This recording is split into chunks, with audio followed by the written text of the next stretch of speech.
Hello students, कैसे हो आप सब। आई होप बहुत अच्छे होंगे, होना भी चाहिए। So in the last class हमने ये पढ़ा हुआ था कि what is matter as well as characteristics of matter. वहाँ पर हमने एग्जांपल्स भी दिए हुए थे, वहाँ पर आपको मोस्टली हमने चीज़ें भी समझी हुई थी कि कैसे स्प्रे आपका जो परफ्यूम की स्मेल है वो आपका पूरे रूम में स्प्रेड हो जाती है, कैसे जो आपके पास घर में कोई खाना बनना होता है तो कैसे आपके पास पूरे रूम में स्प्रेड हो जाता है, पूरे घर में आपका स्प्रेड हो जाता है। क्लियर। तो ये सारे लॉजिक्स हमने उसमें पढ़े हुए थे। यदि आपने पिछला वीडियो नहीं देखा हुआ है तो उसको आप देख सकते हैं। एज वेल एज हम लोग एक नई चीज़ स्टार्ट करने जा रहे हैं। जो भी आपके पास बोर्ड में लिखा रहता था तो अभी तक आप क्या करते थे, या तो वीडियो को पॉज करके आप नोट्स बनाते थे या फिर आप ऑलमोस्ट स्क्रीनशॉट लेके नोट्स बनाते थे। बट अभी क्या होगा कि जितना भी बोर्ड में आपका लिखा हुआ है प्रॉपर आपका नोट्स उसके नीचे डिस्क्रिप्शन में आपके गिवन होंगे। क्लियर। वो नोट्स जो होंगे वो लेक्चर के होंगे, पर्टिकुलर लेक्चर के। क्लियर। और यदि आपको पूरे नोट्स चाहिए तो फिर उसके लिए आप आरसी क्लासेस का एप्लीकेशन डाउनलोड कर सकते हैं गूगल प्ले से। उसमें आपको पूरे डिटेल्स के नोट्स मिल जाएंगे, एक साथ पूरे चैप्टर के नोट्स मिल जाएंगे। डिस्क्रिप्शन में आपका एप्लीकेशन का लिंक दिया गया होगा। Clear. So without wasting time start करते हैं आज का टॉपिक। सो लास्ट क्लास में जब हमने कैरेक्टरिस्टिक्स ऑफ मैटर पढ़ा हुआ था तो हमने पढ़ा हुआ था कि जो मैटर है मोस्टली पार्टिकल से मिलकर के बना हुआ है। अब वो पार्टिकल्स एक दूसरे से हो सकता है ज़्यादा कंबाइन हो सकता है एक दूसरे से कम कंबाइन हो, या हो सकता है बिल्कुल कंबाइन ना हो। तो डिपेंडिंग अपॉन दियर कॉम्बिनेशन कि कितना स्ट्रांगली वो एक दूसरे से कंबाइन हैं, हम उसको कन्वर्ट कर देते हैं किसमें, स्टेट्स में। क्या बोलते क्या उसको हम, स्टेट्स ऑफ मैटर। तो देख सकते हैं यहाँ पर on the basis of physical state जो आपका मैटर होता है वो तीन टाइप्स का होता है। कौन कौन सा हमारे पास, सॉलिड, लिक्विड और गैस। ठीक है। अब आप बोलो कि सर तीन ही स्टेट होती हैं, हमने चौथी नहीं पढ़ी हुई है। तो इसकी हम आपको 6 स्टेट्स पढ़ाएंगे। क्लियर। 6 स्टेट पढ़ाएंगे मैटर की, बट मेनली जो एग्जिस्ट करती हैं वो तीन करती हैं, सॉलिड, लिक्विड और गैस। तो don't be confuse. As well as यदि हम इसको on the basis of chemical composition divide करें, on the basis of chemical composition, तो केमिकल कंपोजिशन के बिहाफ पे हम इसको 3 पार्ट्स में डिवाइड कर सकते हैं। कौन कौन से आपके पास, एलिमेंट, सेकेंड नंबर आपके पास हो जाएगा कंपाउंड, और थर्ड नंबर आपके पास हो जाएगा मिक्सचर। क्लियर। सो ये हमारे पास हो गए on the basis of chemical composition. Chemical composition का मतलब कि कैसे वो एक दूसरे के साथ कंबाइन हो रहे हैं, और इसका मतलब ये हो गया कि कंबाइन होने के बाद जो उनका फिजिकल स्टेट अपीयर हो रहा है। जैसे वाटर है, कैसा आपको अपीयर होता है, लिक्विड। यदि आपके पास ये मार्कर है, कैसा अपीयर हो रहा है हमारे पास, सॉलिड। यदि आपके पास एयर है रूम में तो कैसी स्प्रेड हो रही है, कैसी फील हो रही है आपके पास, गैस। बात समझ में आ रही है। तो depending upon their physical state 3 types के, and depending upon their chemical composition ये 3 टाइप्स के। तो ये जो आपके पास आप पढ़ने वाले हो, ये पढ़ने वाले हो आप सेकेंड चैप्टर में। ये पूरा आप डिटेल में पढ़ोगे किसमें, सेकेंड चैप्टर में। अभी फर्स्ट चैप्टर में आपको किसके बारे में पढ़ना है, सॉलिड, लिक्विड एंड गैस के बारे में। क्लियर। बात समझ में आ रही है हमारे पास। तो ये कंडीशंस हमारे पास रहती हैं। इसमें हम आपको और भी पढ़ाएंगे। जैसे 4th नंबर पे आपके पास आएगा प्लाज्मा, 5th नंबर पे हमारे पास आएगा बोस आइंस्टीन कंडेंसेट, और 6th नंबर पे आएगा आपके पास फर्मियोनिक कंडेंसेट। क्लियर। ये 6 स्टेट्स हम आपको आज पढ़ाने वाले हैं प्रॉपर डिटेल्स में, जिनकी प्रॉपर्टीज भी बताएंगे और ये भी बताएंगे कैसे आपके पास सॉलिड, लिक्विड और गैस एक दूसरे से अलग अलग होते हैं, क्या होता है प्लाज्मा, कैसे बना होता है सन, क्या क्या कंडीशंस होती हैं, सारा डिटेल में पढ़ने वाले हैं। तो प्रॉपर तरीके से इसको देखते रहिएगा, नोट्स के लिए डाउट मत करिएगा, वो आपको प्रॉपरली मिल जाएंगे। सो स्टार्ट करते हैं आपके पास फर्स्ट नंबर सॉलिड। तो ये चीज़ आपको कंफर्म हो गई कि फर्स्ट चैप्टर में आपको ये पढ़ना है। ये आपका जो पूरा प्रॉपर है ये किसमें, आपका सेकेंड चैप्टर में। तो इसको हमने आपको बता दिया क्लासीफाई कैसे करते हैं, पढ़ना केवल वही है। यदि हम बोले कि व्हाट इज सॉलिड, सॉलिड है क्या, बोलो सर वही चीज़ है जिसको हम प्रेस करें और वो आपका प्रेस ना हो। कॉमन सेंस, सीधी सी बात। तो अभी एक चीज़ और होगी हमारे सामने। हो सकता है किसी किसी कॉन्सेप्ट्स में आपको लगे कि हाँ ये मेरे को समझ में नहीं आया। क्यों? क्योंकि अभी आप 8th से 9th में आ रहे हो। क्लियर। एंड ओवर कॉन्फिडेंस कभी मत रखिएगा कि हाँ मेरे को ये टॉपिक तैयार हो गया। क्यों? क्योंकि आपने 8th में क्या किया हुआ था, हमने आपको लास्ट लेक्चर में भी बताया हुआ था। 8th में जो कॉपी में लिखाया जाता था, याद कर लिया, नंबर आ गए, बात खत्म हो गई, एंड घूम रहे हैं चौड़ में कि हाँ हमने ऑलमोस्ट टॉप कर दिया क्लास में। बट यहाँ वो नहीं होगा। टॉपिक पढ़ा हुआ है, सब कुछ क्वेश्चंस आते हैं, लेकिन फिर भी क्वेश्चंस ऐसे घुमा दिए जाएंगे कि आपको लगेगा कि यार ये तो मैंने पढ़ा ही नहीं। लॉजिक समझ में आ रहा है। सो जितना डिटेल में हो सकता है उतना डिटेल में पढ़िए, जितना ऑलमोस्ट रेफरेंस आप पढ़ सकते हो। ये नहीं कि एक ही रेफरेंस से केवल पढ़ना है, जितनी रेफरेंस आपके पास मिल सकती हैं, अवेलेबल हो सकती हैं, पढ़िए प्रॉपर तरीके से और धीरे धीरे हैबिट डालिए। एक साथ तो कुछ होगा नहीं। अब लॉकडाउन में टाइम भी बहुत सारा मिल गया आपको, क्लियर। तो ऐसा नहीं कि हम आपके पास सोचे कि चारों चैप्टर हम कवर कर लें केमिस्ट्री के, या 6 चैप्टर हम आपकी फिजिक्स की कंप्लीट कर लें। कंप्लीट करो लेकिन डिटेल में करो उसको, ताकि हमारे पास यदि क्वेश्चंस पुटअप किए जाएँ तो उससे कोई भी लैकिंग ना हो। बात समझ में आ रही है। ऑनलाइन टेस्ट आपका एक हुआ था, उसमें आपने देखा होगा क्या स्कोरिंग गई थी आपकी, है ना, बहुत ही कम स्कोरिंग गई है। बात समझ में आ रही है। तो जिन्होंने एप्लीकेशन डाउनलोड नहीं किया हुआ है डाउनलोड कर सकते हैं, ताकि ऑनलाइन टेस्ट प्रॉपर तरीके से वो दे पाए। सो बात करते हैं आपके पास सॉलिड क्या है। तो सीधा सा लॉजिक, substances which have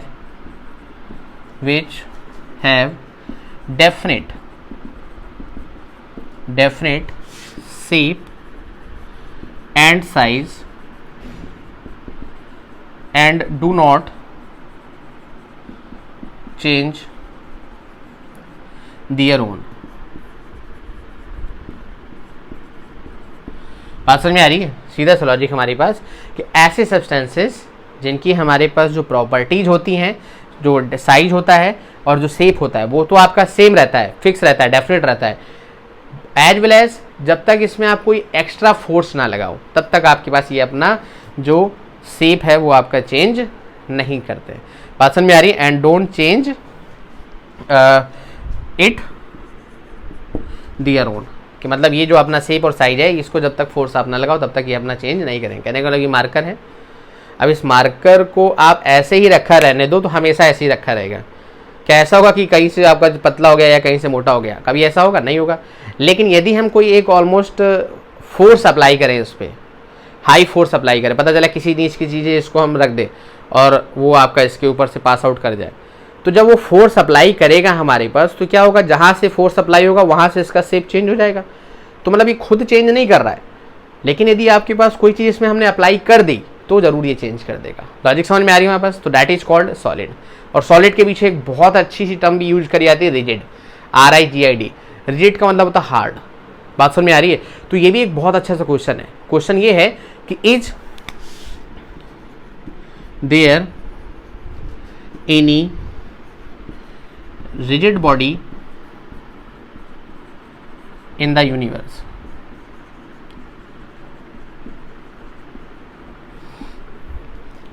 ये हमारे पास क्वेश्चन है कि क्या इस यूनिवर्स में कोई रिजिड बॉडी अवेलेबल है।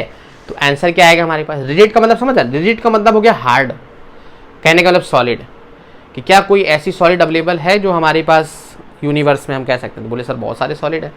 बात समझ में आ रही है। तो रिजिड का मतलब क्या होता है। रिजिड का मतलब ऐसा, मतलब यहां समझिएगा हमारे पास ये होता है tendency to resist its shape and size, कि मतलब जो अपने शेप और साइज को चेंज होने से रोके। तो क्या कोई ऐसा ऑब्जेक्ट अवेलेबल है जो अपना शेप और साइज कभी भी चेंज ना होने दे। बोले सर हाँ है sir, diamond sir. Diamond sir बहुत हार्ड होता है सर, बोला जाता है hardest natural substance ever known, अभी तक का सबसे हार्डेस्ट सब्सटेंस ऑलमोस्ट जो मनुष्य के लिए, दैट मीन्स पर्सन के लिए जाना गया है। तो अब आप बोलो कि उसको हम नहीं कर सकते, लेकिन ऐसा नहीं है। कोई भी आपका सब्सटेंस हो, कोई भी सब्सटेंस, एक लिमिट होती है कि इस लिमिट तक आप फोर्स लगाओगे तो ब्रेक नहीं होगा, लेकिन यदि आप उस लिमिट से एक्स्ट्रा फोर्स लगा दोगे तो वो ब्रेक होगा ही होगा। बात समझ में आ रही है। तो कोई भी सब्सटेंस आपका यूनिवर्स में रिजिड नहीं है। हर एक सब्सटेंस एक लिमिट से ऊपर फोर्स अप्लाई करने पर ब्रेकडाउन हो ही जाता है। लॉजिक समझ में आ रहा है हमारे पास। तो दैट इज द रीजन हम कह सकते हैं कि परफेक्ट सॉलिड तो हमारे पास कोई भी रिजिड प्रॉपर्टी को फॉलो नहीं कर पाएगा। क्लियर? ओके, नेक्स्ट आ जाते हैं।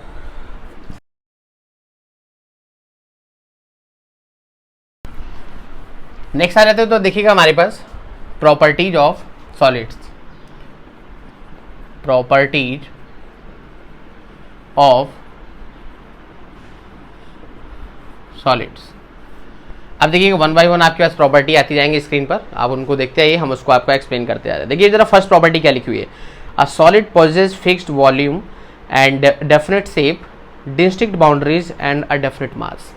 अब ये चीज़ तो हम ऑलरेडी पढ़ा चुके हैं कि उसका शेप और साइज क्या रहता है, फिक्स रहता है। अब ऑब्वियस सी बात है, जब शेप और साइज फिक्स रहेगा तो पार्टिकल जितने हैं उतने के उतने ही रहेंगे। बात समझ में आ रही है। तो जब पार्टिकल्स उसमें सेम रहेंगे, हर पार्टिकल का कुछ ना कुछ मास होगा, तो ऑब्वियस सी बात है, जब शेप सेम, साइज सेम, तो उसके अंदर पार्टिकल्स भी सेम, तो हर पार्टिकल का जो मास है वो ऐड होकर के टोटल एक फिक्स मास देगा। लेकिन बात आ गई district boundaries. What is the meaning of district boundaries?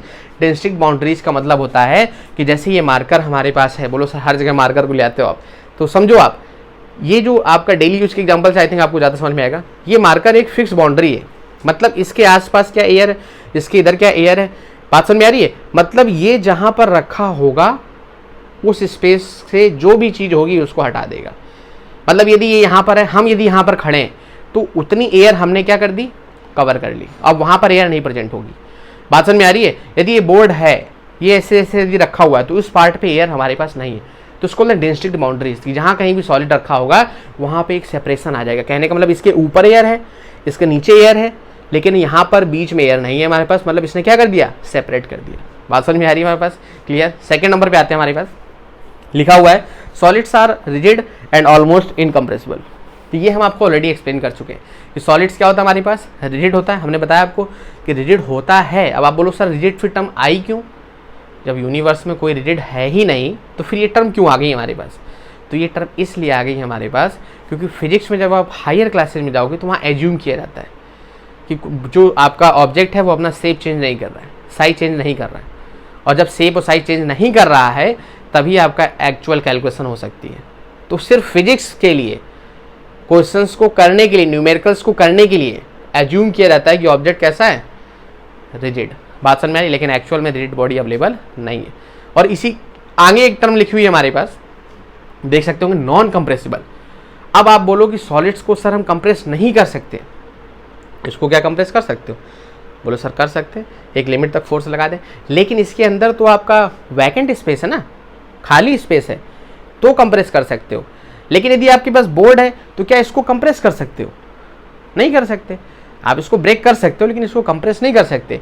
बात समझ में आ रही? क्यों नहीं कर सकते? उसके पीछे भी रीजन यही है हमारे पास कि जो सॉलिड होता है उसके जो पार्टिकल्स होते हैं, ध्यान समझिएगा हमारे पास, जैसे आपके पास हमने बोला यहाँ पर ये, अब यहाँ पर क्या होता है कि जो सॉलिड्स के पार्टिकल्स होते हैं वो एक दूसरे के बिल्कुल पास पास होते हैं, बिल्कुल पास पास।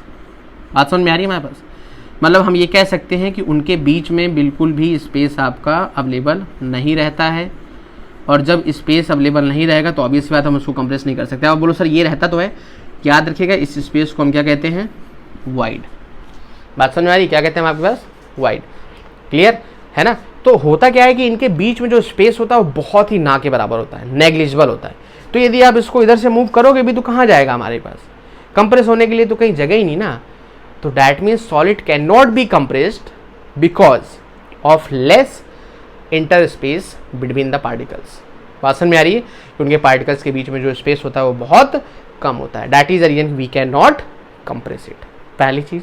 दूसरी चीज हमारे पास ये है, एक चीज याद रखिएगा, solid can be compressed 10 to the power -6 times then gases.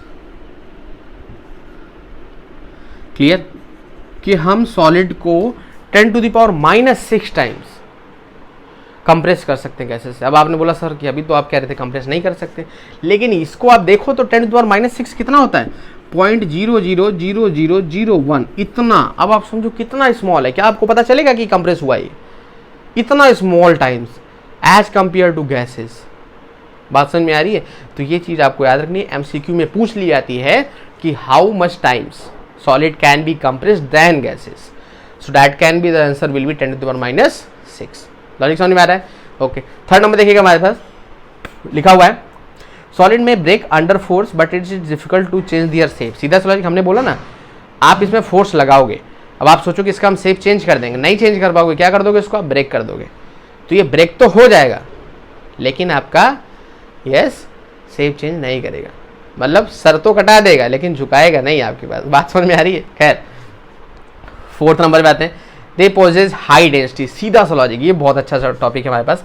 High density होती है, अरे डेंसिटी का फॉर्मूला आपको पढ़ा हुआ था लास्ट क्लास में हमने, मास अपॉन वॉल्यूम। क्लियर? अब क्योंकि हमने क्या बोला कि यदि ये सॉलिड है, ध्यान समझना, तो इसके पार्टिकल्स फिक्स होंगे। पार्टिकल्स क्या है, फिक्स है कि भैया हमारे पास इतने ही पार्टिकल्स होंगे और इससे ज़्यादा पार्टिकल्स नहीं होने वाले। तो जब पार्टिकल्स फिक्स है तो मास भी फिक्स है। लॉजिक समझ में आ रहा है? क्या है, मास भी हमारे पास फिक्स है। और वॉल्यूम देखो जरा, सॉलिड में क्या होता है कि पार्टिकल्स बहुत ही पास पास होते हैं, और जब बहुत ही पास पास होंगे तो बहुत सारे पार्टिकल्स, क्या कह रहे हैं हम, बहुत सारे पार्टिकल्स एक छोटे से वॉल्यूम में रहते हैं। कहने का मतलब देख लो आप कितने सारे पार्टिकल्स हैं इसके अंदर और इतने छोटे से पार्ट के अंदर अवेलेबल हैं, तो वॉल्यूम तो कम रहता है सॉलिड्स के केस में, लेकिन पार्टिकल्स बहुत होते हैं और हर पार्टिकल का अपना अपना मास होता है, तो ऑब्वियस सी बात है सारे पार्टिकल्स का मास भी बहुत ज़्यादा होगा। यदि एक पार्टिकल का मास थोड़ा सा है तो सारे पार्टिकल्स को ऐड करोगे तो मास ज़्यादा नहीं हो जाएगा, लेकिन जो पार्टिकल्स हैं वो तो थोड़े स्पेस में है, तो वॉल्यूम तो कम रहता है और मास ज़्यादा रहता है। तो ये चीज़ आपको समझनी है। यहाँ पर दो टर्म आती है कि डेंसिटी डायरेक्टली प्रोपोर्शनल होती है मास के, और ये इन्वर्सली प्रोपोर्शनल होती है 1/v के। अब आप बोलो सर ये क्या होता है डायरेक्टली और इन्वर्सली? तो डायरेक्टली का मतलब समझ रहे हो आप, जैसे आप गए मार्केट में, सपोज करो कुछ आपको अच्छा लग गया, अब आपको वहाँ खरीदना है। अब खरीदना है तो यदि पता चला 10 रुपये का हमारे पास वो मिल रहा है, तो यदि 20 दोगे तो ज़्यादा मिलेगा कि नहीं मिलेगा? यदि 30 दोगे तो और ज़्यादा मिलेगा कि नहीं मिलेगा? बात समझ में आ रही है? कहने के लिए डायरेक्टली कि जैसे जैसे आप पैसे बढ़ाते जाओगे वैसे वैसे जो चीज़ आप खरीद रहे हो वो बढ़ती जाएगी, ज़्यादा मिलती जाएगी आपको। बात समझ में आ रही है? आइसक्रीम ले लो। खैर अब देखो जरा वही लॉजिक, मास बढ़ेगा तो डेंसिटी भी बढ़ेगी। क्यों? क्योंकि डायरेक्टली प्रोपोर्शनल। डायरेक्टली हमको कैसे पता चला? क्योंकि ये देखो ना, न्यूमरेटर में ये भी और न्यूमरेटर में ये भी। बोलो सर यहाँ पे तो न्यूमरेटर डिनोमिनेटर है ही नहीं, तो भैया इसको 1 मान लो, 1 हो गया डिनोमिनेटर, डी हो गया न्यूमरेटर।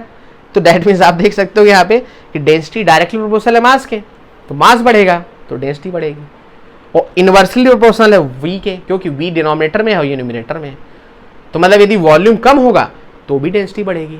तो देखो पार्टिकल्स ज़्यादा होते हैं डेंसिटी में, सॉलिड में, क्लियर?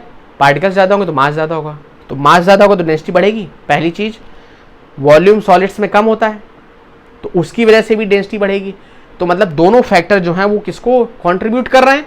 डेंसिटी को। बात समझ में आ रही है हमारे पास? क्लियर है?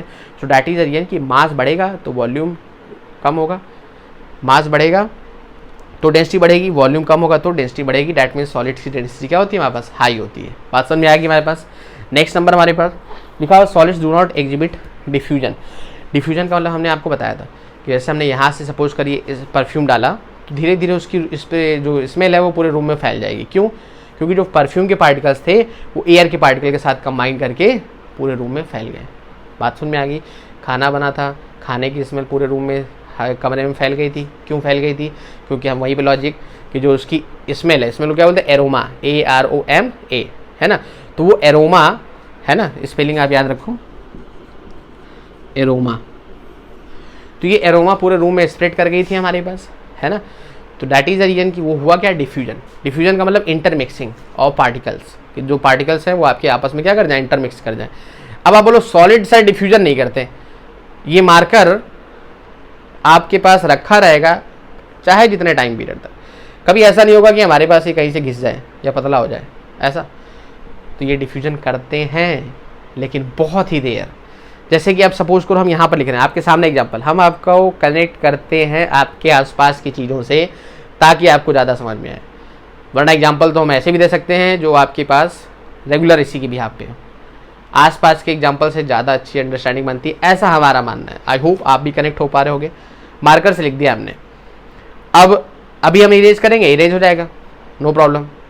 लेकिन यदि इसको हम छोड़ दें कुछ टाइम पीरियड के लिए और फिर इरेज करें तो हमको डिफ़िकल्टी होगी। क्यों?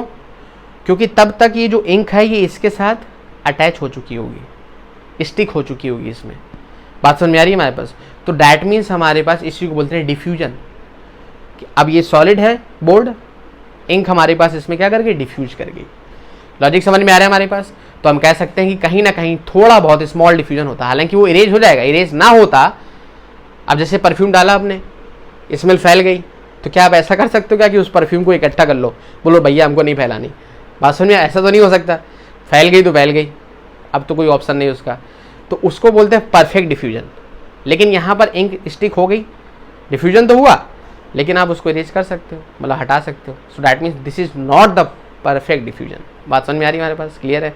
ऐसे ही क्या होता है कि मेटल ब्लॉक्स, कि जैसे सपोज करो दो मेटल चीज़ें हैं हमारे पास, एक दूसरे को ज्वाइन करके कंप्रेस करके रख दिया गया, बहुत टाइम तक रख दिया गया, तो उसमें क्या होता है वो दोनों एक दूसरे से स्टिक कर जाती हैं।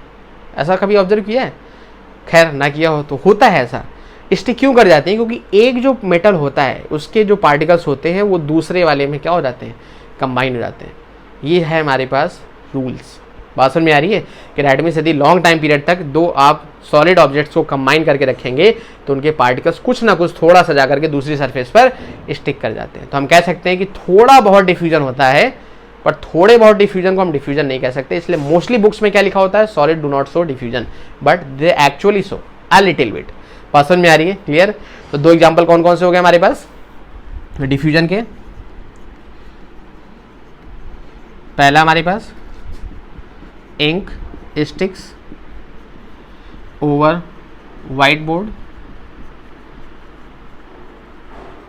और दूसरा हमारे पास two metal blocks held together for long time transfers electron या ट्रांसफर्स पार्टिकल। क्लियर?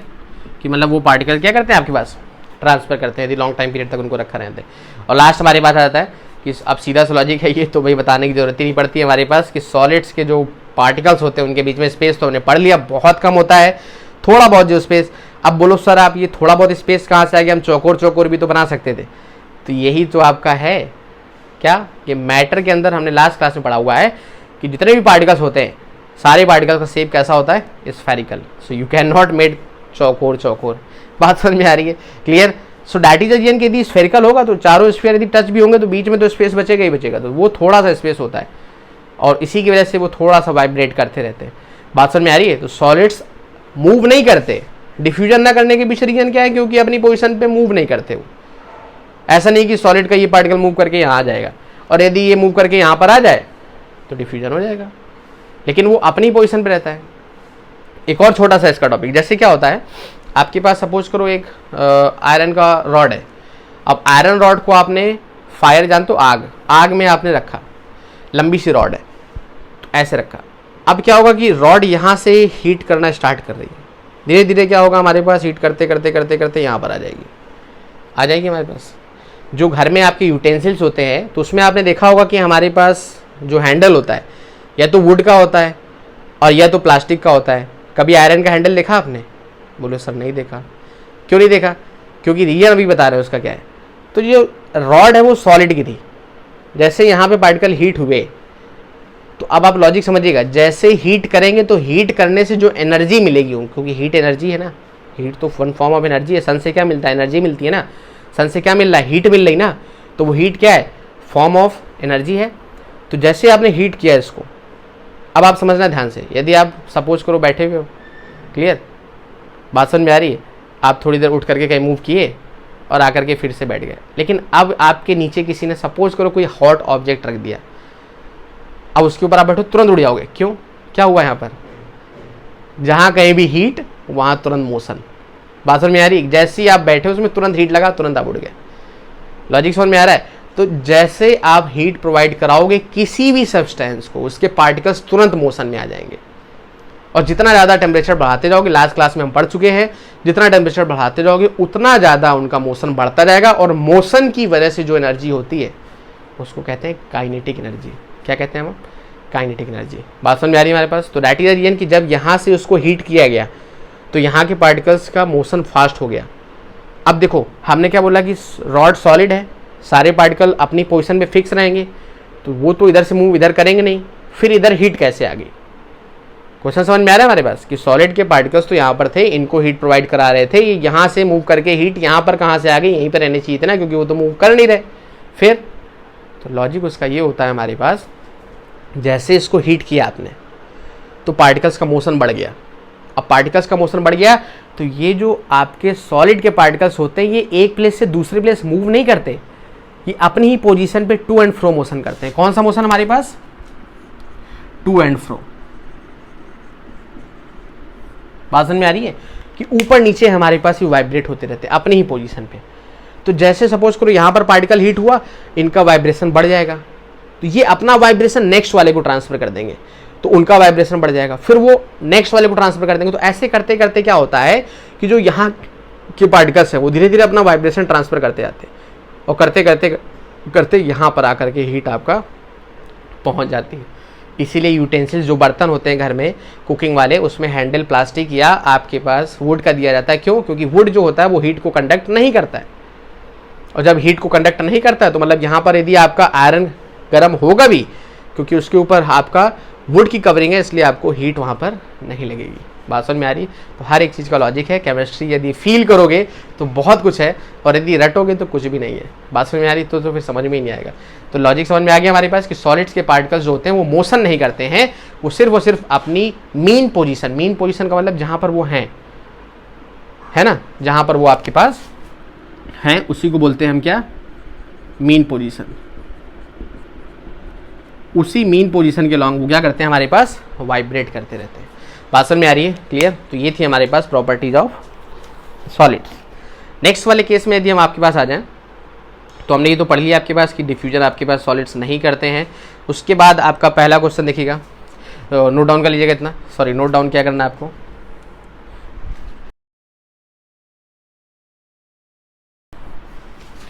सो अब देखिएगा जरा स्क्रीन पे, पहला क्वेश्चन हमारे पास स्क्रीन पे आ रहा होगा। पहला क्वेश्चन देखिएगा, हमारे पास लिखा हुआ है कि why wooden block is considered as solid. अब वुडन ब्लॉक सॉलिड क्यों कंसीडर किया जाता है? तो सीधा सा लॉजिक है हमारे पास कि जो वुडन ब्लॉक होता है हमारे पास, अब ये तो फैक्ट है, पहला पॉइंट वाइज आप उसका आंसर दोगे। क्या फर्स्ट पॉइंट क्या हो जाएगा कि जो इंटरमॉलिक्यूलर स्पेस होता है, इंटरमॉलिक्यूलर स्पेस इज वेरी लो। पहला पॉइंट तो ये हो गया कि जो इंटरमॉलिक्यूलर स्पेस होता है वो बहुत लो होता है। दूसरा हमारे पास इंटर अट्रैक्शन फोर्स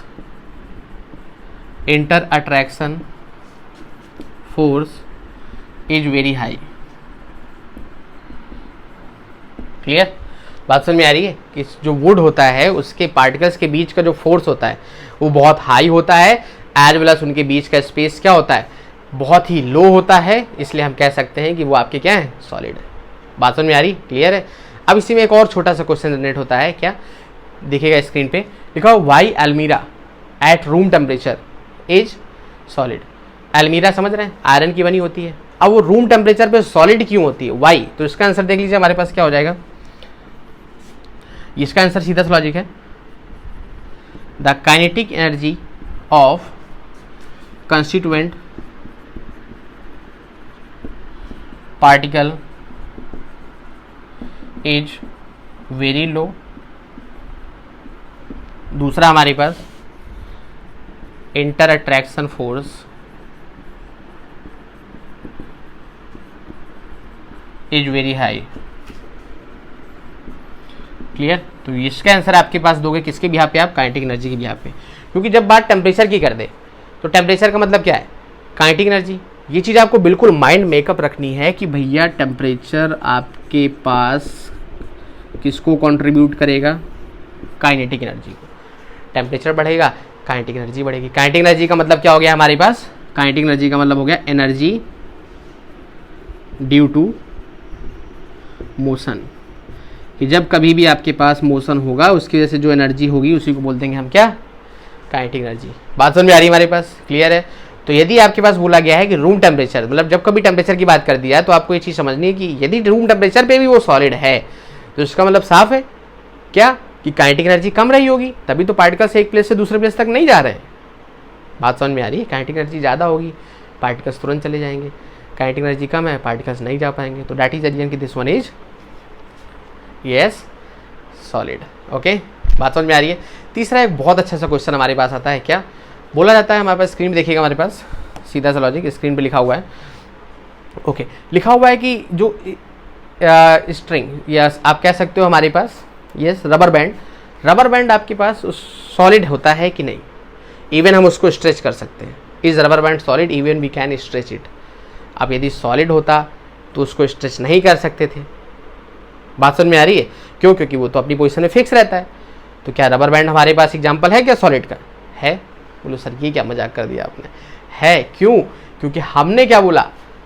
हमने देखो याद करो डेफिनेशन पहली वाली, हर एक चीज़ का लॉजिक होता है। जो सॉलिड की डेफिनेशन लिखी थी, do not change its shape on their own, ये खुद से अपना शेप कभी चेंज नहीं करता। आप ज़बरदस्ती कर रहे हो उसके साथ तो चेंज कर देगा, लेकिन जैसे ही रबर बैंड को स्ट्रेच किया शेप चेंज, लेकिन जैसे ही आपने उसको छोड़ा वापस से वो अपने शेप में आ जाएगा। अब ये मत बोलो सर हमने तोड़ दिया, अब तोड़ दोगे तो कहाँ से आ जाएगा। बात समझ में आ रही है, क्लियर, लॉजिक समझ में आ रहा है कि डेट मीन्स स्ट्रेच तो किया आपने, लेकिन यदि स्ट्रेच करने के बाद वापस से अपने शेप को वो ऑक्यूपाई कर रहा है, मतलब वो सॉलिड की प्रॉपर्टी है। और यदि वो ना कर रहा होता तो मतलब सॉलिड ना होता। अब ऐसे बोलो सर स्पंज, जो सर स्पंज होते हैं जिनको हम प्रेस कर सकते हैं, क्या वो सॉलिड हैं सॉलिड? क्यों सॉलिड नहीं है? क्योंकि जब तक आप उसको पुश नहीं करोगे तब तक अपना शेप चेंज नहीं करेगा। लॉजिक समझ में आ रहा है हमारे पास, क्लियर है कि जैसे आप उसको पुश करके कंप्रेस करके लीव करोगे वापस से अपना शेप वही ऑक्यूपाई कर लेगा, इसका मतलब सॉलिड है। हाँ ये कह सकते हैं कि वो सॉफ्ट सॉलिड है भाषण में, लेकिन सॉलिड है। क्लियर, भाषण में आ रही? तो क्या हमारे पास आंसर हो जाएगा इसका सीधा सा logic, after removing the force it occupies its original shape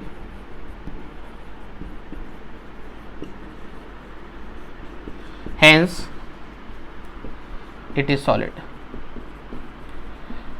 बात समझ में आ रही है कि मतलब आपके पास यदि हम उस फोर्स को हटा दें तो वापस से अपना शेप ऑक्यूपाई कर रहा है, and that is the reason this one is solid. Okay, so यहाँ से ये सॉलिड आपका फिनिश हो गया। आई होप बहुत अच्छे से आपको समझ में आया होगा। ओके, सो अब आते हैं लिक्विड पे।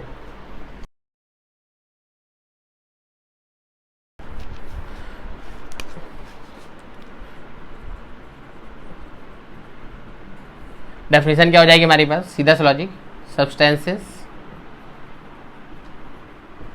which have definite volume but not shape, कि वॉल्यूम तो उनका डेफिनेट होता है बट उनका शेप आपका डेफिनेट नहीं होता। अब आप बोलो सर वॉल्यूम क्या होता है, तो वॉल्यूम देख लो हमारे पास, the space occupied by any substance, अब वो कुछ भी हो सकता है, solid liquid gas, is called its volume.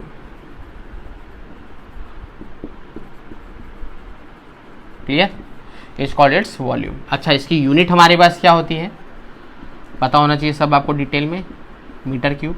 यहाँ पर एक और यूनिट हमारे पास आप ले सकते हो लीटर, तो 1 लीटर इक्वल टू देख लीजिएगा ध्यान से 1000 सेंटीमीटर क्यूब, या फिर 10⁻³ मीटर क्यूब, और या फिर 1 डेसीमीटर क्यूब। ये बहुत इंपॉर्टेंट पैरामीटर है, बहुत यूज होगा हमारे पास, तो इस चीज़ को आपको याद रखना है। क्लियर, ऐसे डेंसिटी की जो यूनिट होती है वो क्या होती है, ग्राम पर ml। लॉजिक समझ में आया, ग्राम पर ml या किलोग्राम पर मीटर क्यूब, है ना। तो ऐसे इसको भी हम देख सकते हैं आपके पास, ठीक है। लॉजिक समझ में आ रहा है कि दैट मीन्स उसका जो शेप है वो आपके पास फिक्स नहीं रहेगा, लेकिन वॉल्यूम क्या रहेगा उसका फिक्स रहेगा। तो वो हमारे पास क्या होता है, लिक्विड। कहने का मतलब वाटर है, अब वाटर को यदि ग्लास में डाला आपने तो ग्लास का शेप ऑक्यूपाई कर लेगा, यदि उसको बाउल में डाला आपने तो आपका बाउल का शेप ऑक्यूपाई कर लेगा। लेकिन ग्लास में जितना वाटर था यदि उतना ही वाटर आप बाउल में डालोगे तो वॉल्यूम तो उतना ही रहेगा, असल में शेप चेंज हो जाएगा but volume will be fixed. Logic समझ में आ रहा है हमारे पास। तो ये आपकी खासियत होती है किसकी, यस, लिक्विड की। अब उसके बाद आते हैं हमारे पास उसकी प्रॉपर्टीज पे।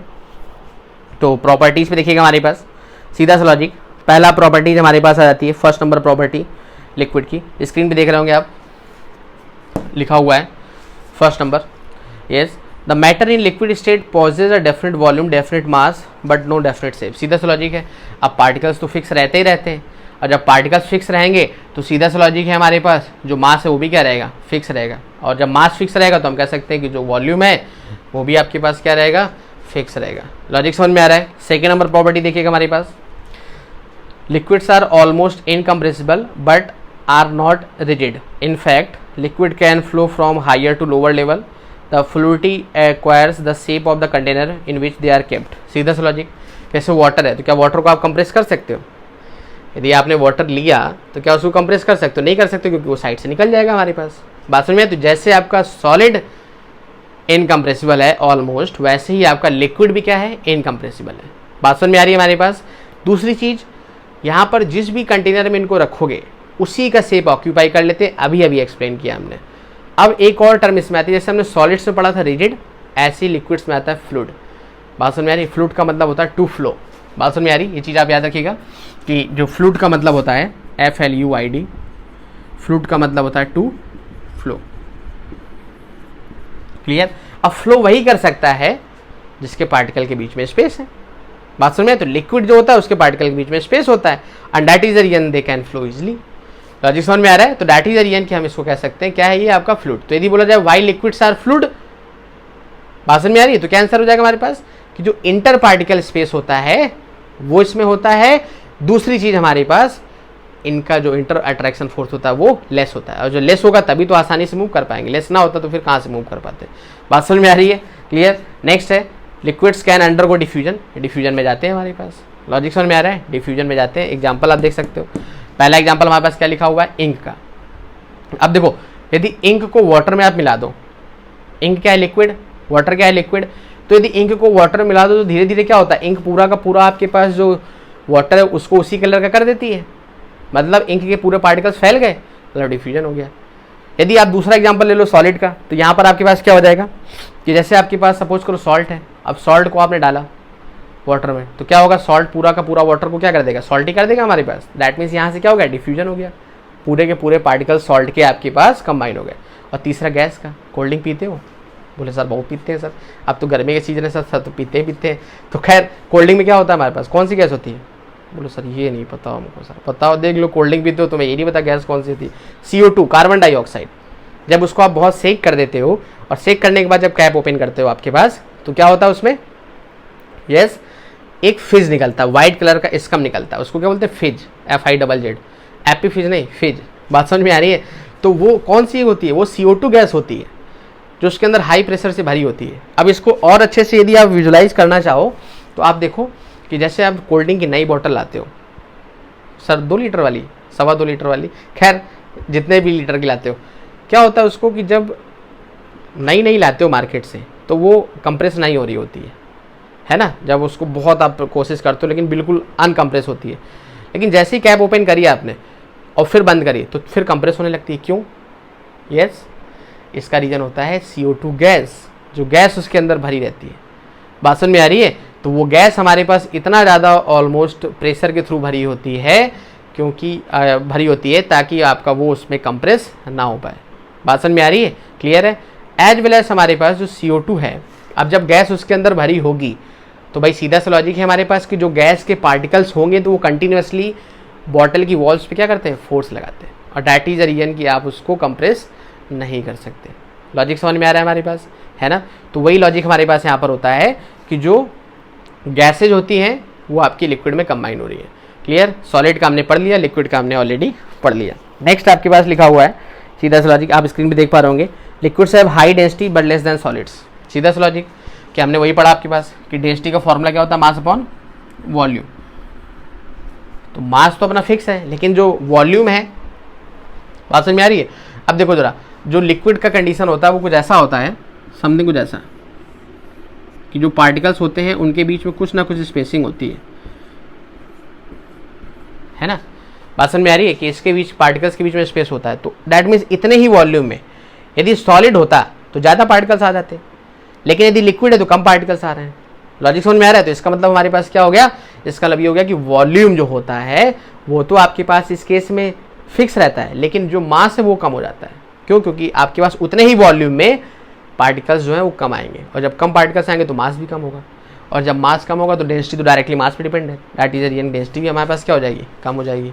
क्लियर है? बात समझ में आ रही है हमारे पास? ओके, नेक्स्ट आ रहते हैं उसी के बाद लास्ट पॉइंट आपके पास कि जो इंटर अट्रैक्शन फोर्स होता है वो बहुत वीक होता है। ऑलरेडी हमने बताया आपको कि पार्टिकल्स आपके पास दूर दूर होते हैं, और दूर दूर होते हैं इसका मतलब साफ है कि जो फोर्स उनके बीच में लग रहा है वो कम है। यदि फोर्स आपका कम ना होता तो ऑब्वियस सी बात है हमारे पास वो बहुत ज़्यादा स्ट्रांग होते हैं। क्लियर? तो ये कंडीशन थी हमारे पास। इसमें एक हम एग्जांपल इसका पढ़ लेते हैं। एक क्वेश्चन हमारे पास देखिएगा जरा, क्वेश्चन लिखा हुआ हमारे पास, ऑलमोस्ट स्क्रीन पे देख सकते हैं ऊपर क्वेश्चन लिखा हुआ है। यस, क्वेश्चन लिखा हुआ हमारे पास कि वाटर इज लिक्विड एक्सप्लेन। आप समझिए ज़रा, वाटर हमारे पास लिक्विड है, उसको एक्सप्लेन करना है। क्यों? क्योंकि वाटर लिक्विड इस वजह से है हमारे पास क्योंकि उसके पार्टिकल्स के बीच में इंटर अट्रैक्शन फोर्स कम है। अब हमको कैसे पता चला इंटर अट्रैक्शन फोर्स कम है? क्योंकि यदि आप उसको जिस कंटेनर में डाल रहे हो उसका सेप ऑक्यूपाई कर रहा है, एयर ब्लस यदि आपने उसको सपोज करो फर्श पे डाल दिया, फ्लोर पे, तो आसानी से मूव कर रहा है, फ्लो कर रहा है। इसका मतलब इंटर अट्रैक्शन फोर्स क्या है उसमें? कम है। बात समझ में आ रही है? तो उसके पार्टिकल्स के बीच में इंटर अट्रैक्शन फोर्स कम है, पहली चीज़। दूसरी चीज़, जब हम उसमें कोई चीज़ मिला रहे हैं तो आसानी से उसमें कंबाइन हो जा रही है, इसका मतलब उसके पार्टिकल्स के बीच में स्पेस भी है, इंटर अट्रैक्शन फोर्स भी कम है और स्पेस भी है। और ये दोनों कंडीशंस किसकी होती है हमारे पास? लिक्विड की। बात समझ में आ रही है? बात समझ में आ रही है? क्लियर है? सो ये था हमारे पास लिक्विड। ओके, अब आ जाते हैं आपके पास गैस में।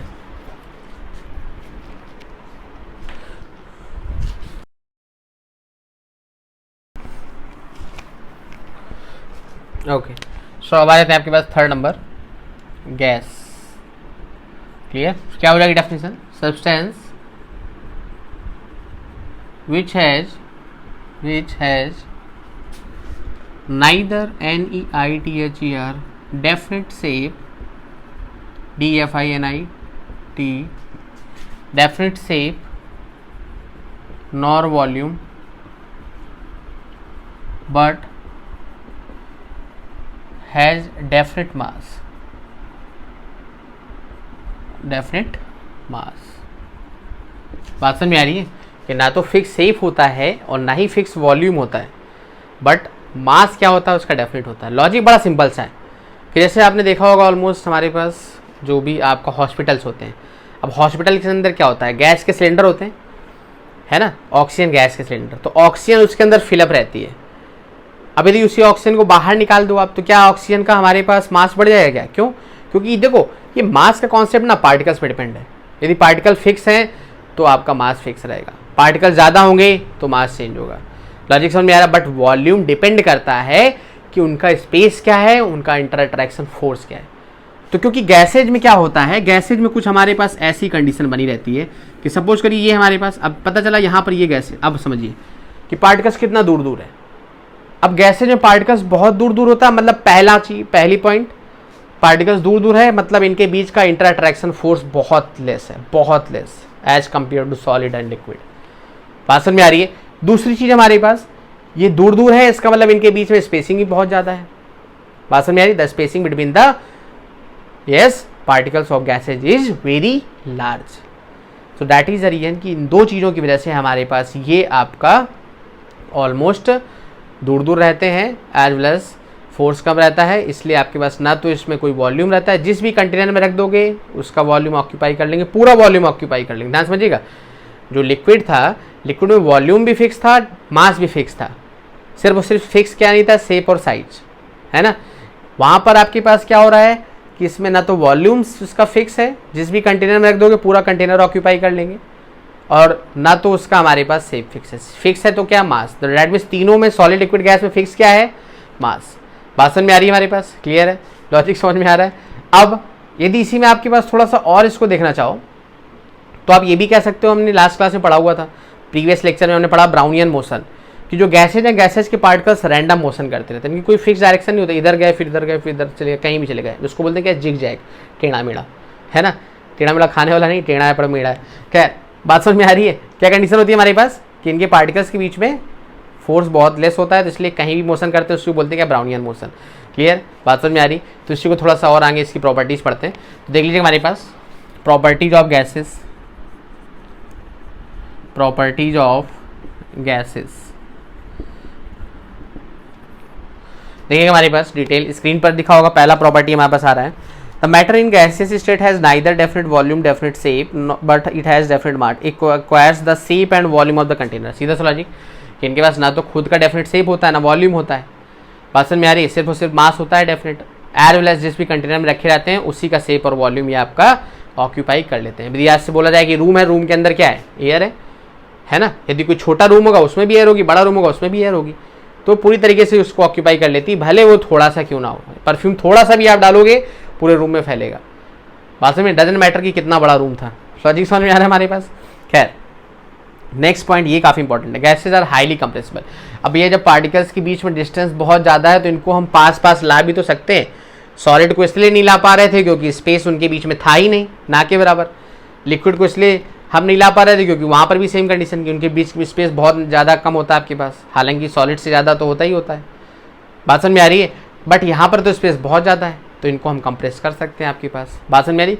कंप्रेस करने से आप 3 टर्म्स देख सकते होंगे। पहली टर्म हमारे पास लिख के आ रही है, फर्स्ट टर्म यस एलपीजी, इसको बोलते हैं लिक्विफाइड पेट्रोलियम गैस। अब जैसे आप घर में होते हैं, घर में सिलेंडर जो होते हैं जिससे आप खाना बनाते हो, गैस जिससे चलती है, बात समझ में आ रही? तो क्या होती है, एलपीजी सिलेंडर ही तो होते हैं। तो एलपीजी का फुल फॉर्म क्या है, लिक्विफाइड पेट्रोलियम गैस। बात समझ में, यूज्ड इन कुकिंग। दूसरा हमारे पास, अब इसमें क्या एलपीजी में देख रहे हो लिखा होता है सिलेंडर में 14.2 kg, मतलब कितनी ज़्यादा गैस को एक छोटे से आपके पास सिलेंडर में हम क्या कर देते हैं, कंप्रेस करके भर देते हैं, है ना, क्लियर। और जहाँ कहीं भी स्पेस उसको मिल गया तुरंत आपकी स्पीड से बाहर निकलती है। लॉजिक समझ में आ रहा है? सेम लॉजिक आपका कोल्ड ड्रिंक वाला, कि जैसे ही आपने कैप ओपन किया तुरंत आपकी गैस उसकी बाहर निकलती है। कोल्ड ड्रिंक में कभी आप थोड़ा सा सॉल्ट डाल करके देखिएगा, काफ़ी मज़ा आएगा आपको। खैर घर में पापा के साथ में डाल देना, बहुत मारेंगे। खैर आगे देखिएगा हमारे पास क्या कंडीशन हो गई इसमें। नेक्स्ट आपके पास पॉइंट है सीएनजी के बाद एलपीजी के बाद सीएनजी, इसको बोलते हैं कंप्रेस्ड नेचुरल गैस। अब ये आपके पास जैसे आपने देखा होगा कि मोस्टली अभी जो व्हीकल्स आ रहे हैं मोस्टली सीएनजी बेस्ड है। जैसे आपके पास ऑलमोस्ट बसेज हो गई या ऑलमोस्ट आपकी वैन हो गई, तो ये किस पे बेस्ड है, सीएनजी पे। मतलब इनमें अब डीजल यूज़ नहीं हो रहा है, तो है ना, तो उसमें सिलेंडर लगते हैं आपके पास। तो सेम लॉजिक आपके पास, उस सिलेंडर के थ्रू भी आपके पास हम इस पर वर्किंग कर सकते हैं। उसको बोलते हैं क्या, कंप्रेस। ऑक्सीजन सिलेंडर्स का तो एग्जाम्पल हमने दिया ही कि जो हॉस्पिटल्स होते हैं वहाँ पर ऑक्सीजन कितनी ज़्यादा कंप्रेस करके फिलअप करी जाती है। तो दैट इज रीजन की गैसेज हाईली कंप्रेसिबल होती है। Why? The reason is the inter particle spaces between gases is very high. Logic समझ में आ रहा है? ओके। थर्ड नंबर प्रॉपर्टी हमारे पास सिंपल सा, the gases exhibit the property of diffusion very fast with other gases. बहुत simple सा है, हमने बताया ना आपको। जैसे परफ्यूम आपने डाला तो परफ्यूम में क्या हुआ कि गैस के पार्टिकल्स निकले, परफ्यूम से एरोमा निकली, तो वो धीरे से आपका तुरंत गैस के जो पार्टिकल्स थे एयर के पार्टिकल के साथ कंबाइन होकर के पूरे रूम में स्प्रेड हो जाएंगे। तो गैसेज डिफ्यूजन सबसे हाईएस्ट रेट का डिफ्यूजन होता है। वास्तव में तुरंत मतलब एक दूसरे से मिक्स हो जाते हैं हमारे पास। फोर्थ नंबर देखिएगा हमारे पास, gases exert pressure on the walls of the container in which they are stored. सीधा सा लॉजिक, हमने बताया आपको कोल्ड ड्रिंक की बॉटल है, जब आप कैप उसकी ओपन नहीं करते इनिशियली, जब उसका सील पैक रहता है तो उसकी वॉल्स को प्रेस नहीं कर सकते आप, क्योंकि गैस बहुत हाई प्रेशर एक्सर्ट कर रही है उस पर। लॉजिक समझ में आ रही है? और यदि हम बोले कि प्रेशर का फॉर्मूला क्या होता है, तो प्रेशर होता है फोर्स अपॉन एरिया। और यदि बोला जाए कि इस यहाँ पर जहाँ पे हम खड़े हैं हमारे ऊपर भी प्रेशर लग रहा है, बोले सर आपके ऊपर कौन सा प्रेशर लग रहा है? आपके ऊपर भी लग रहा है, हमारे ऊपर भी लग रहा है, सबके ऊपर लग रहा है। कौन सा प्रेशर? उसको बोलते हैं एटमॉस्फेरिक प्रेशर।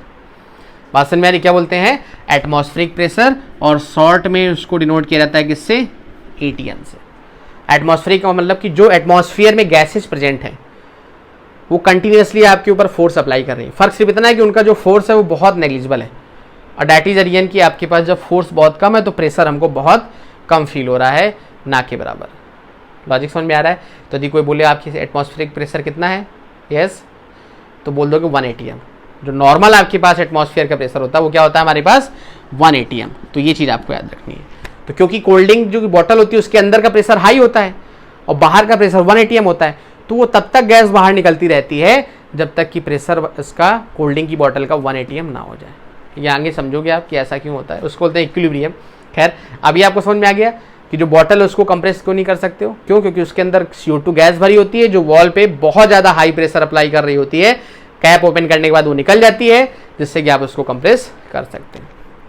नेक्स्ट हमारे पास gases can flow in any direction. अभी अभी बताया, उसी को बोलते हैं ब्राउनियन मोशन, जिसको बोलते हैं रैंडम मोशन। रैंडम का मतलब इन एनी डायरेक्शन।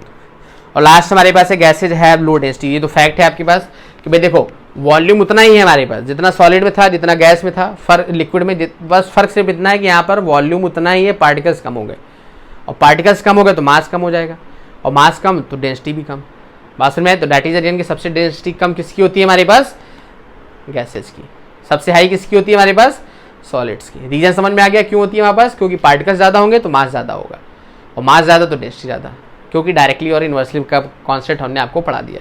तो ये थी properties of gases. Clear? Okay.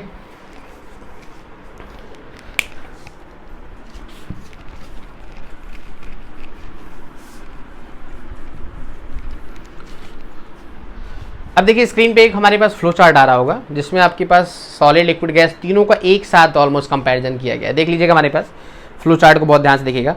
देखिए प्रॉपर्टीज़ पे शेप, वॉल्यूम, कंप्रेसिबिलिटी, रिजिडिटी और density, packing of molecules, inter molecular force, kinetic energy of particles, expansion on heating.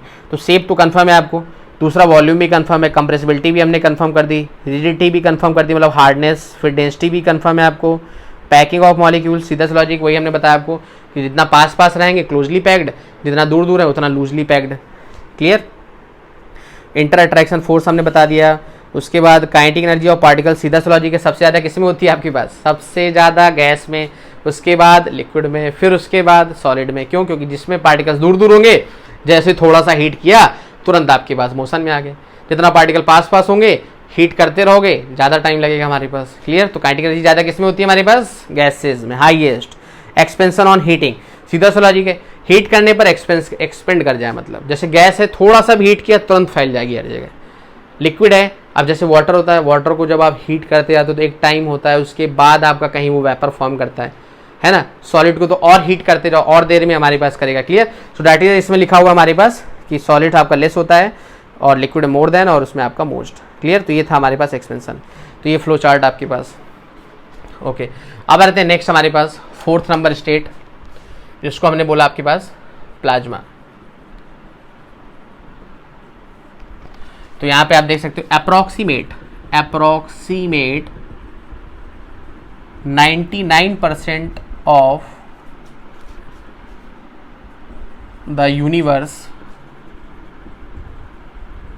Is made with plasma. समझ रहे हैं? ये आपके पास पार्ट कि 99% पार्ट आप समझ लीजिए आपका किससे बना हुआ? प्लाज्मा से, यूनिवर्स का। हालांकि अर्थ में ही ये सॉलिड लिक्विड गैस दिखाई देते हैं आपको, लेकिन यदि पूरे यूनिवर्स की बात कर लें, ब्रह्मांड की, तो वहां पर आपके पास 99% पार्ट आपका प्लाज्मा से मिलकर के बना हुआ। मतलब सॉलिड लिक्विड गैस तो कहीं आती ही नहीं। अब आप सोचो कि हमने सॉलिड लिक्विड गैस के बारे में इतना पढ़ डाला और प्लाज्मा से ही सब कुछ बना हुआ है, तो यही तो केमिस्ट्री है। इसी को तो फील करना है हमारे पास, इसी कॉन्सेप्ट पे तो वर्कआउट करना है। लॉजिक समझ में आ रहा है? तो व्हाट इज प्लाज्मा एक्चुअल में है क्या? तो प्लाज्मा के अंदर 3 पॉइंट्स हम लिखेंगे। पहला पॉइंट हमारे पास first number ultra high temperature, दूसरा हमारे पास सुपर एक्साइटेड स्टेट,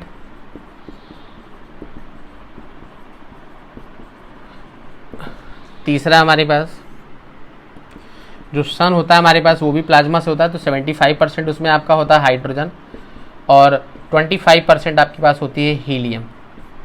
क्लियर। और चौथा हमारे पास है जो टीवी होती है, तो टीवी जो ग्लो करती है, TV glows due to plasma. बात समझ में आ रही है हमारे पास?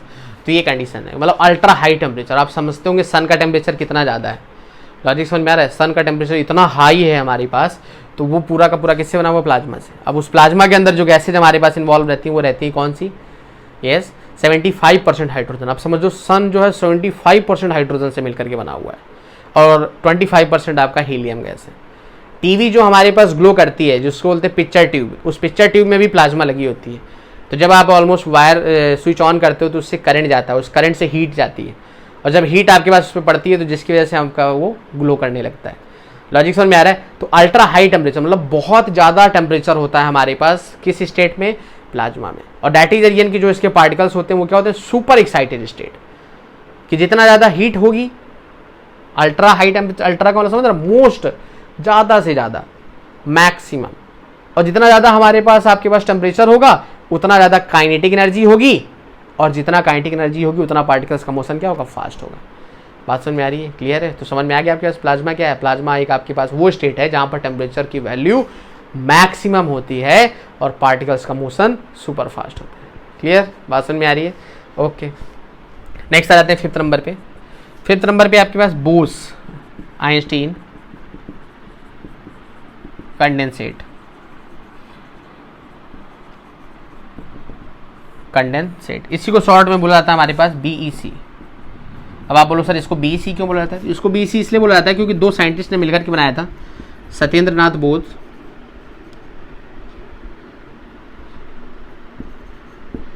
सत्येंद्र नाथ बोस और अल्बर्ट आइंस्टीन। क्लियर। तो अल्बर्ट आइंस्टीन का आइंस्टीन और इधर बोस का सत्यनाथ बोस का बोस, तो यहाँ से बन गया क्या आपके पास बोस आइंस्टीन कंडेंसेट। बात समझ में आ रही है हमारे पास। ये जस्ट आपका रिवर्स होता है किसका, प्लाज्मा का। इसमें क्या होता है हमारे पास, पहला अल्ट्रा लो टेम्परेचर, दूसरा हमारे पास सुपर अनएक्साइटेड स्टेट, और तीसरा हमारे पास particles as a whole, as a whole. बात समझ में आ रही है कि इसमें टेम्परेचर क्या होता है, बहुत ज़्यादा कम होता है, और जब टेम्परेचर बहुत कम होगा तो ऑब्वियस सी बात है पार्टिकल्स क्या होंगे, सारे पास पास आ जाएंगे। लॉजिक समझिएगा हमारे पास क्या है, हम वही चीज़ आपको समझा रहे हैं कि जब टेम्परेचर हाई करोगे तो पार्टिकल्स का मोशन बढ़ जाएगा। क्यों? क्योंकि काइनेटिक एनर्जी बढ़ जाएगी, तो वो आपके पास ज़्यादा फास्ट मूवमेंट करने लगेंगे। लेकिन यदि टेम्परेचर आपने लो कर दिया तो काइनेटिक एनर्जी कम होगी, और जब काइनेटिक एनर्जी कम होगी तो पार्टिकल पास पास आ जाएंगे, और जब पास पास आ जाएंगे तो सारे इकट्ठा हो जाएंगे, जिसलिए बोल देंगे क्या, particles as a whole consider किए जाते हैं। और जब टेम्परेचर कम होगा तो काइनेटिक एनर्जी बिल्कुल कम होगी, इसलिए super unexcited state. Excited state का मतलब होता है जहां पर पार्टिकल अपना ग्राउंड स्टेट छोड़ करके आगे चला जाए और आगे भाग जाए। बात समझ में आ रही है? तो वो तभी कर सकता है जब उसको काइनेटिक एनर्जी ज़्यादा मिली। लॉजिक समझ में आ रहा है? और काइनेटिक एनर्जी ज़्यादा कब मिलेगी, जब टेम्परेचर ज़्यादा हो। तो ये चीज़ बिल्कुल आप याद रखो, temperature is directly proportional to kinetic energy. बात समझ में आ रही है? जितना ज़्यादा काइनेटिक एनर्जी उतना फास्ट मोशन, जितना कम काइनेटिक एनर्जी उतना कम motion, and it all depends on the temperature. Logic समझ में आ रहा है हमारे पास?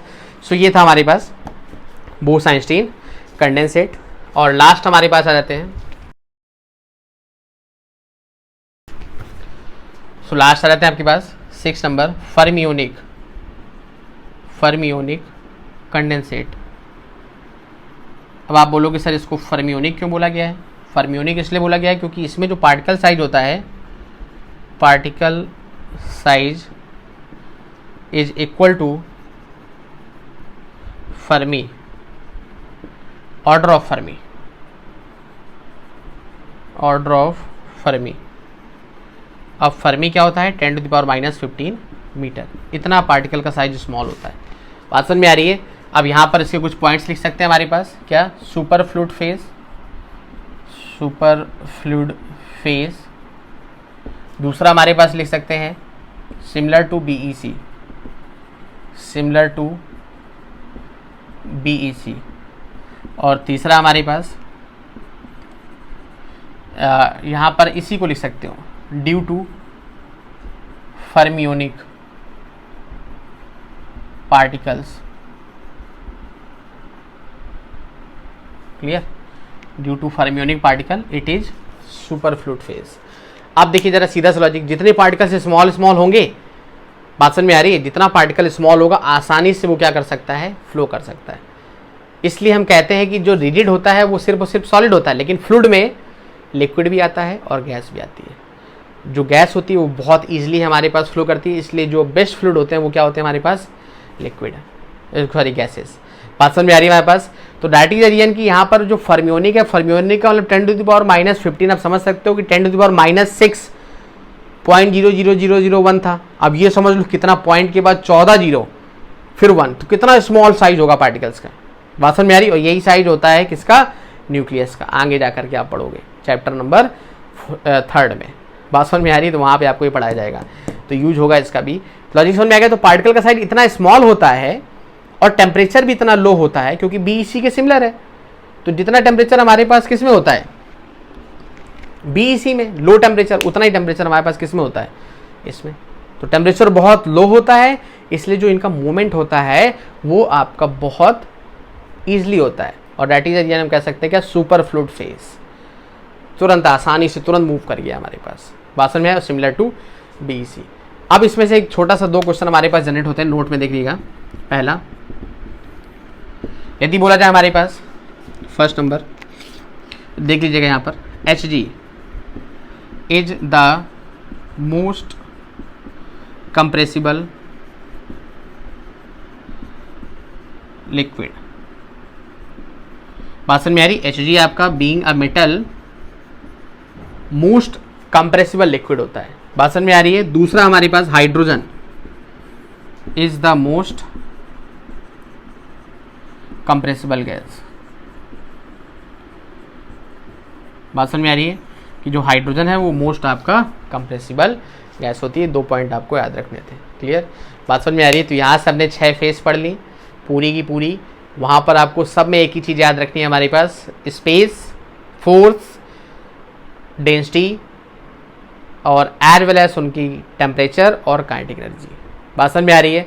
इन सब पे हमें वर्कआउट करना है। जहाँ कहीं भी टेम्परेचर आएगा वहाँ पर काइनेटिक एनर्जी का लॉजिक लगेगा। यदि आपसे बोल दिया जाए कि water is liquid at room temperature, room temperature कितना होता है? रूम टेम्परेचर नियर अबाउट आपका 20 से 27 डिग्री सेल्सियस होता है। कहीं आपका 23 लिखा होता है, कहीं 27 डिग्री सेल्सियस लिखा होता है।